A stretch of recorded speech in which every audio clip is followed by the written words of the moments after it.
everyone, so today I'm going to be doing my weekly wrap-up for the first week of February. I read 2 books and 2 graphic novels. The first book that I read was Shadow and Bone by Leigh Bardugo. This book follows this young girl, Alina, who after a series of events learns that she has these innate magical abilities that she never knew she was capable of doing some of the things that she did. She really doesn't even believe it, and she is taken by the Darkling, who is the leader of the Grisha, and she is taken to be trained as a Grisha. She is being trained to defeat this dark force and to stop this evil from spreading.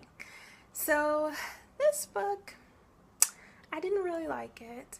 I feel like the story could have been much better, and I feel like this was the rough draft, and that the author could have went into much greater detail about the worlds, so she could have done a better job at worlds building.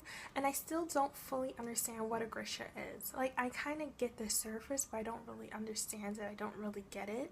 So I think that she could have did a better job at explaining the Grisha and explaining the different countries and why they're like at war with each other, why they don't like each other. Like, she just could have went into greater depth about it. And the main character, Alina, is the most annoying thing in all creation. She's very naive, and at points when I thought her characterization was getting better, like she was getting better as a character, she was growing. Nope, did something stupid and naive, or said something like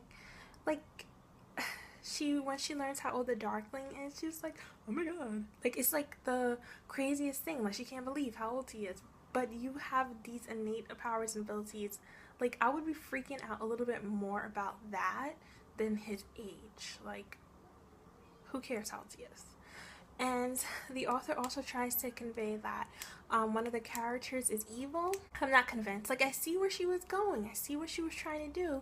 But I'm not convinced that said character is evil and dark. Like, he doesn't scare me, or he's not this really bad guy to me. And she's trying to convey that he did all these bad things. I'm not convinced. So I gave this book 3 out of 5 stars, but the more I think about it, I think it deserves 2.5 stars. And I don't know if I'll be picking up the next book, which I think is Siege and Storm. If I pick it up, it won't be right away because I'm not dying to read what happens next. Oh, that's another thing. The character is like running for her life, and then she starts laughing. Like, it's like, you're running for your life, ding dong. Like, this is not funny. It's just annoying. So yeah. Then the next book that I read was Steelheart by Sanderson, and I actually did a book review on this, so I will leave the link to the book review in the description in case you want to check it out.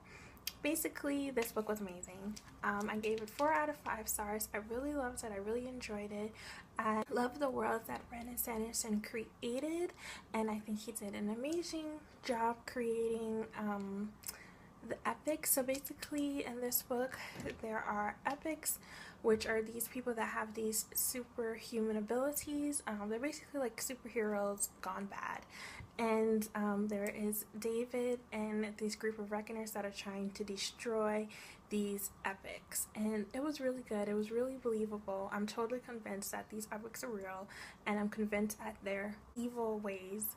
I'm convinced of them being villains. Like, it was good. So 4 out of 5 stars, and I'm excited to read the second book in this series. Graphic novel, and it is Fables.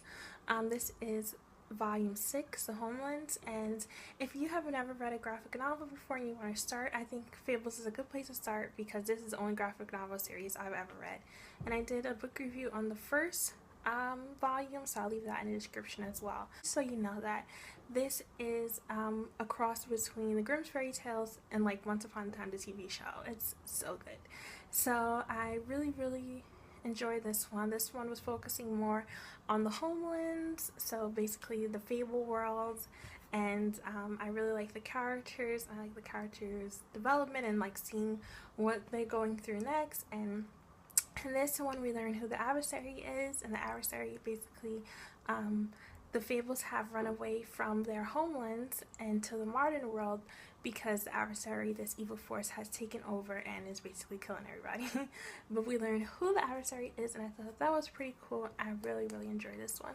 I gave it 4 out of 5 stars. It's really more like 4.5 to me because I really enjoyed it. And after that, I went ahead and read Volume 7, which is Arabian Nights and Days.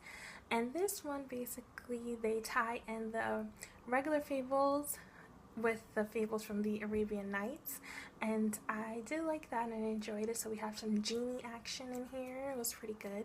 The only thing is I wish that they talked about more Fables from the Arabian Nights, and I think that they could have done that in this book, but hopefully they'll do that in the next ones. And I didn't like how at the end it was like this wooden creature, wooden figures, wooden soldiers, whatever, love story, and I was like, eh.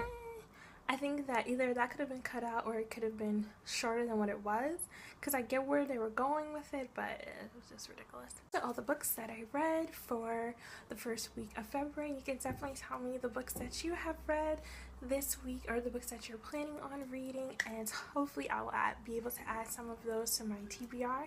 And I'll see you guys in the next video. Have a good day. Bye. See you later.